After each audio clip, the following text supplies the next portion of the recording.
Kita itu ada 4 kelas, dan ini sesuai dengan aktivitas. Kelas kita, target yang pertama adalah menjadi pribadi yang diterima. Jadi kalau saya klien, saya menerima Pak Rahmat dan Pak Maskal bertemu berdua, itu namanya sudah menerima. Yang diterima ini saja sudah berkelas karena banyak sekali orang tidak diterima. Jadi target aktivitas itu menjadi pribadi yang diterima dulu. Sudah diterima, sudah diizinkan ada.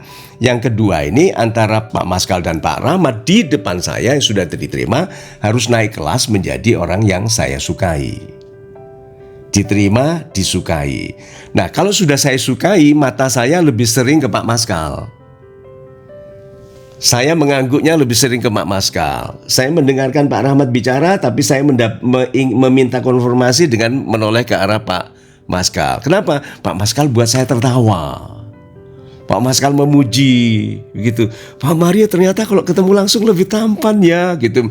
Nah, itu hanya contoh meskipun fakta. Nah, jadi yang kedua ini membuat saya suka. Tidak semua pribadi mudah disukai loh. Banyak orang sudah bertemu orang besar itu sulit, orang kaya ini sulit, pembeli ini sulit. Dia terlalu fokus ke jualannya. Dia tidak menikmati keberadaan bersama orang baik, bersama orang besar. Kalau lihat foto gitu, itu siapa? Lucu sekali. Oh, itu cucu saya. Aduh, cakep sekali, tidak jauh dari kakeknya. Langsung perhatian ke penjual yang disukai tadi. Nah, yang naik kelas ketiga ini adalah yang dari yang diterima tadi ada satu disukai, mendadak berubah ke arah Pak Rahmat. Karena Pak Rahmat bicaranya by numbers, dengan angka dan konsisten angkanya.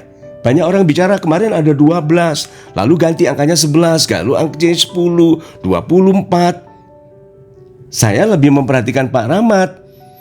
Karena Pak Rahmat kok by numbers dan konsisten begitu, dan tidak pernah mengatakan saya mampu Pak untuk itu, tapi mengatakan gini, dari 12 orang yang saya layani dalam bidang ini Pak, rata-rata mereka semua mencapai peningkatan hasil di atas 30%. Ini by numbers, angkanya konsisten begitu.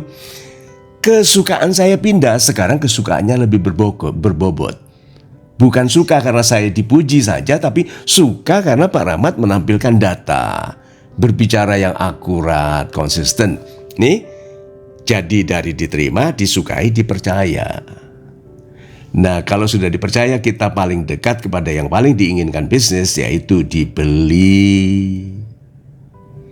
Nah, berapa banyak sekarang pengusaha UMKM, pebisnis muda tidak sabar melampaui proses supaya diterima dulu, disukai dulu, dipercayai, maunya laku terus. Maunya dibeli terus, maksa terus. Trust in the process. Percayai prosesnya. Nah, yang kemudian saya alami sendiri sebagai salesman muda dulu, kalau kita berfokus kepada menjadi pribadi yang diterima, berarti pakaian santun sama, pegang tangannya seperti berdoa, kalau dia bicara mengangguk, oh ya, begitu, dia diterima lalu dia sukai. Karena apa? Saya sering tepuk tangan yang tidak diteruskan. Kalau bertemu, super sekali Bapak. Ini kan tepuk tangan yang tidak diteruskan. Kalau diteruskan kan rame kantor dia. Nah, jadi tepuk tangan yang tidak diteruskan dia suka. Lalu saya bicara angka, bicara contoh. Saya menggunakan tangan kanan saya, karena tangan kanan ini menunjuk kepada otak kiri yang lebih analitis. Orang pinter aktivitasnya di sini. Gitu kan? Orang yang ngarang, ragu-ragu, tidak yakin tentang kemampuan produk ataunya, tangan kirinya aktif. Kenapa? Proses otak ngarang di kanan. Jadi itu sebabnya seorang salesman dianjurkan lebih aktif bicara dengan tangan kanannya. Begitu percaya, keputusan membeli terjadi dengan wajar.